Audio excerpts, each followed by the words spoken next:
कैलासा मंदिर सिर्फ एक आर्किटेक्चर चमत्कार नहीं, बल्कि एक अनसुलझी पहेली है। इसे किसने और कैसे बनाया? क्या सच में सिर्फ छैनी हथौड़े से लाखों टन पत्थर हटाए जा सकते थे? और सबसे बड़ा रहस्य, वो गायब हुआ पत्थर आखिर गया कहां? एक ऐसा रहस्यमयी मंदिर खड़ा है जिसे न तो तराशा गया, न ही पत्थरों को जोड़कर बनाया गया, बल्कि एक ही विशाल पहाड़ को काटकर उकेरा गया। महाराष्ट्र, भारत की एलोरा गुफाओं में स्थित रहस्यमयी कैलासा मंदिर सदियों से शोधकर्ताओं को मोहित करता आया है। ये दुनिया की सबसे बड़ी अखंड मोनोलिथिक संरचना है और निस्संदेह पृथ्वी के सबसे अद्भुत दृश्यों में से एक है। हालांकि इसे अक्सर अनदेखा कर दिया जाता है, या फिर मिस्र के गीजा पिरामिड, इंग्लैंड के स्टोनहेंज, मेक्सिको के पिरामिड ऑफ द सन, तुर्की के गोबेकली टेपे जैसे स्थलों की तुलना में कम महत्व दिया जाता है।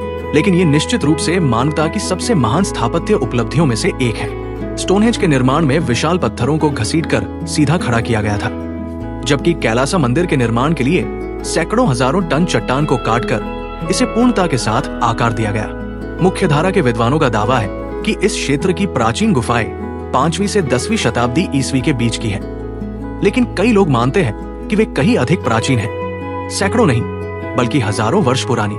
दरअसल कोई नहीं जानता कि यह विशेष मंदिर कैसे बनाया गया, क्योंकि ये स्पष्ट रूप से कहीं अधिक उन्नत तकनीक का प्रदर्शन करता है जो उस समय भारत में प्रचलित मानी जाती थी। इसे ठोस बेसाल्ट चट्टान से तराशा गया है, जिससे ये अविश्वसनीय संरचना बनी है जो मानव मस्तिष्क को चकित कर देती है। ये माना जाता है कि ये मंदिर हिमालय स्थित कैलाश पर्वत का प्रतीक है, जिसे भगवान शिव का पवित्र निवास स्थान माना जाता है। ये मंदिर 34 गुफा प्रणालियों में से एक है, जिन्हें इस क्षेत्र की ठोस चट्टानों को काटकर बनाया गया है। ऐसा माना जाता है कि इस मंदिर का निर्माण 8वीं शताब्दी ईस्वी में राष्ट्रकूट वंश के शासक कृष्ण प्रथम के शासनकाल के दौरान किया गया था, और इसे पूरा होने में मात्र 18 वर्ष लगे। अनुमान लगाया जाता है कि इस दौरान 2 लाख से 5 लाख टन चट्टान को ऊर्ध्वाधर वर्टिकल चट्टान से काटकर हटाया गया। लेकिन बड़ा रहस्य यह है कि निकाली गई बेसाल्ट चट्टानें आखिर गई कहां? साथ ही जिन उपकरणों से इसे बनाया गया वे भी लुप्त हो गए।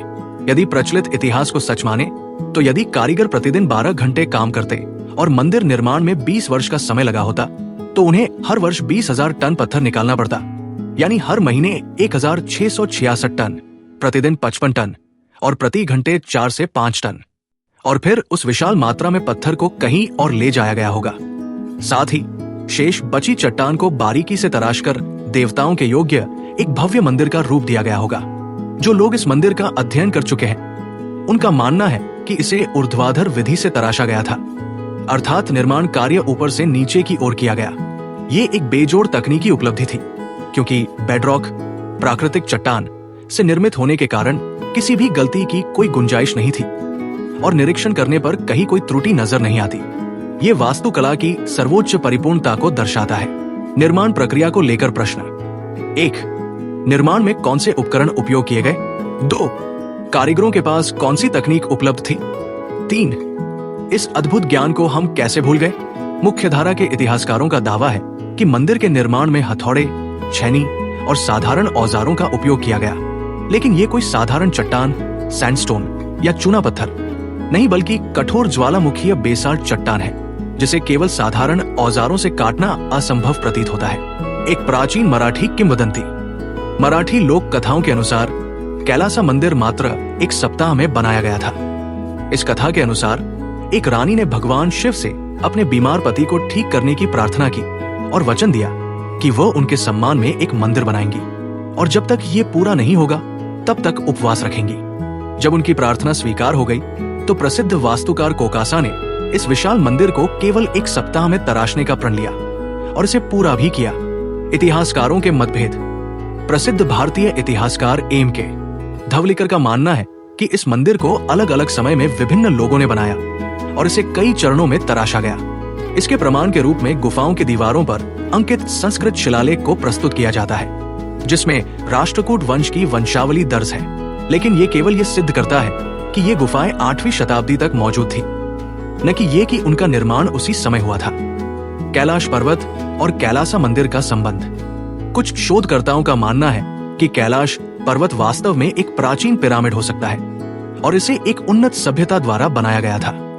रूसी वैज्ञानिक अर्न्स्ट मोल्डाशेव और उनके विशेषज्ञ दल ने इसे एक मानव निर्मित संरचना माना और कहा कि ये पृथ्वी की अन्य प्राचीन संरचनाओं जैसे गीजा के महान पिरामिड से ऊर्जा के स्तर पर जुड़ा हो सकता है।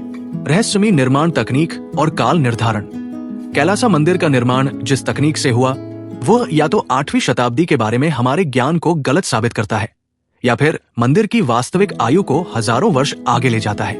जो भी हो, कैलासा मंदिर न केवल प्राचीन भारतीय वास्तुकला और शिल्पकला की उत्कृष्ट कृति है, बल्कि ये देवताओं के प्रति समर्पण और असाधारण शिल्प कौशल का एक अद्भुत प्रमाण भी है। संभवतः संस्कृत में लिखित हजारों प्राचीन ग्रंथ आज भी अनुवाद की प्रतीक्षा कर रहे हैं और हो सकता है कि कैलासा मंदिर का रहस्य उन्हीं में छिपा हो।